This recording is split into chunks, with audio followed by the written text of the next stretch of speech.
Hi everyone, it's Tuesday and I'm back again with some Tuesday tips. I started recording this originally on my personal page, not the right place, so it's a bit late. So I wanted to talk a little bit about anxiety and histamine intolerance and how they feed each other and some techniques we can use to assist. So most people who have histamine intolerance actually do have some dysregulation of the nervous system, usually from many years of stress. And we also often have anxiety in our background or definitely during the time of having histamine intolerance. So histamine is an excitatory neurotransmitter, which means that it will both increase excitation in the brain and also cause other neurotransmitters to be created and fired that are also excitatory, and all of that excitatory action becomes anxiety. That's what anxiety is. It's hyper activity in that brain. So what we want to do is we want to try and focus on pulling down that hyperactivity and slowing down the brain and slowing down the nervous system, because usually when we're incredibly anxious, our fight or flight part of our nervous system is on full and our body feels like it needs to be running and fighting and you know, there's something wrong but we don't know what. Now what we need to do is we need to work on switching the nervous system out of this fight or flight mode and down into the rest and digest mode and calm down the nervous system. So a few ways of doing this. Obviously, one, avoiding triggering foods, you know, pollen, heat, cold, whatever it is that can cause these things. And the other one is using techniques when you have got the symptoms and also on a daily basis. So I like to recommend the following breathing techniques, and I'm going to do a quick demonstration. I'm also going to demonstrate some grounding techniques that you can use during extremely stressful time if you're having really bad symptoms, and also some supplements that are often useful. So the first breathing technique is very simple. It's a alternate nostril breathing technique. So you're breathing in through the left nostril, holding the breath, and then breathing out through the right nostril, back in through the right, hold for a second, and then back out through the left. Now this is traditional, it's a traditional yoga technique, and what you do is you actually always breathe in through the left nostril, breathe in really slowly and calmly, hold, cover the left, and then breathe out through the right. Then you breathe back in through the right, hold at the top for a couple of counts, and then breathe out through the left. Now you do that 5 times or 5 rounds. So by doing that, that automatically triggers the nervous system and tells it that it is safe and that it can relax. So it's a really good way, breathing is a really good way of tricking the nervous system into thinking that you're safe. So the other breathing technique is one that I just call the extended exhale, or some people call it something like square breathing, but it's longer than that in the way that I use it, or 4-7-8. So you breathe in for 4 counts. So breathe in slowly into the belly for 4 counts. Then you hold for 4 counts, and then you exhale for 8.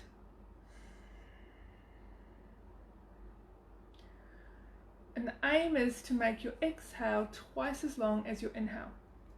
So some people might find it a little hard at first to get that really long exhale, but you can close off one nostril to help slow it down. You can slightly constrict the throat as well, but I wouldn't do that if you're already feeling like you have symptoms in your throat, because it might make you feel more disturbed. But that, if you do 5 rounds of that, that's another way of triggering the nervous system and telling your body that it is safe.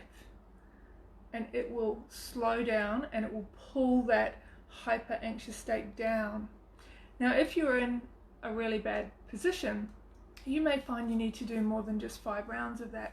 So you might do 5 rounds, wait for half an hour and do it again. As a general daily practice, I would recommend doing it 5 or 6 times a day.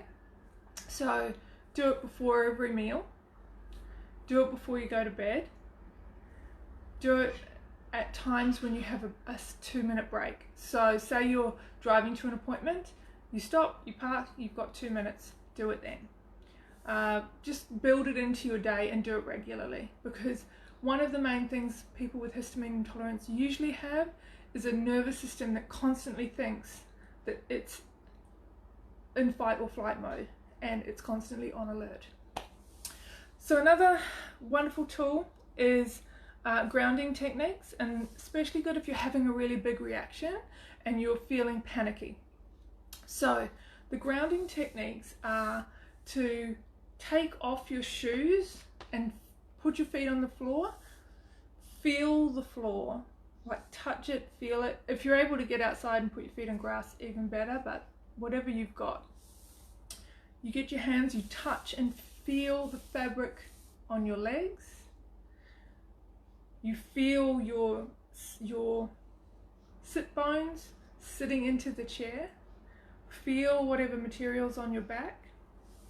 Then you look around and count and name 10 things in the room that you can see. So you might say, I see a picture, it has blue people in it. I see a tree, it has green leaves on it. I see some purple flowers. I see a lamp. You do that, that's a grounding technique to bring your brain out of that anxiety state, and it triggers you back into the present moment. Then look at after you've looked at what you can see what you can smell. Then see if you can, what you can hear. Can you hear 5 different things? Try and find 5 different things you can hear. Another technique that people use is sometimes they use grounding techniques, like they'll put their thumb and finger together and they'll use that as a way of reminding them that, you know, they are present and whole and they're in their body. So those kind of techniques can be really, really useful. Now, as well as that, there are supplements. So for supplements, things that I recommend vary by person to person. So just because I'm mentioning them here does not mean that they are suitable for you. You'll need to talk to a practitioner specifically. But when I work with my clients, I often use L-theanine. That is an amino acid, and it is very good for anxiety. Also, GABA is another amino acid that I use quite regularly. Magnesium and some B vitamins. Taurine is another one as well. And there are herbal options. I mostly will use things like chamomile tea. As I'm a nutritionist, I don't use a huge amount of herbs. I also recommend the standard stuff that we use during a reaction, like vitamin C, B6, and ginger tea, which is great. Really good for digestive systems symptoms as well. So as well as that, there's nothing to be ashamed of if you need pharmaceutical assistance as well, because sometimes a lot of people, particularly if they have very bad health conditions, need some medical assistance, and then they can also use the natural stuff to follow it up. So if you need to, you know, use a benzodiazepam or something as a calmative on occasion, you know, use them. Just be aware of the long-term side effects. you can always transition to natural remedies once you start getting on top of the symptoms with a good low histamine diet and looking at what are the causes. Now, I also have a couple of other things I recommend on a daily basis for nervous system support.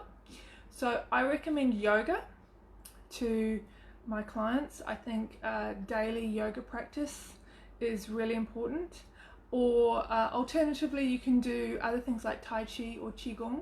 And these are better for us than really full-on exercise routines, cardio routines. So the one I recommend is called Naturopathic Yoga, which is by Amy Mingan here in Australia. And I do this one regularly. I particularly like the Digestive series and the Yin series. So I'll post a link to that if anyone's interested in doing the yoga. You can do it at home, so you don't have to go anywhere. I also recommend for people whose nervous systems are particularly struggling to look at something called the Gupta program. This incorporates meditation. It also incorporates breathing techniques like I've mentioned, NLP and cognitive brain retraining techniques, and a support system. So that can be really, really useful when people are suffering from multiple food intolerances, as you know, especially when you've got histamine intolerances plus food intolerances. Also that whole system, including the meditation, as well as what it does to help retrain the brain, it also does the basics of when you are getting back into that rest and digest system, your gut can heal. Your gut cannot heal if you are in fight or flight mode. It just can't. No blood will go to your gut.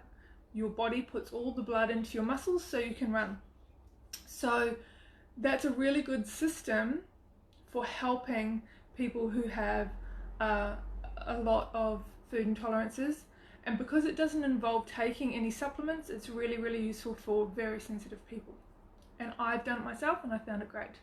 So I'll post links to both of those things that I've mentioned underneath this post.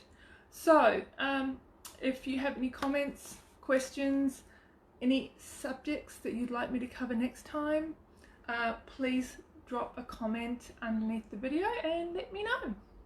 And don't forget, the free low histamine food list is there for you to get started on your low histamine diet.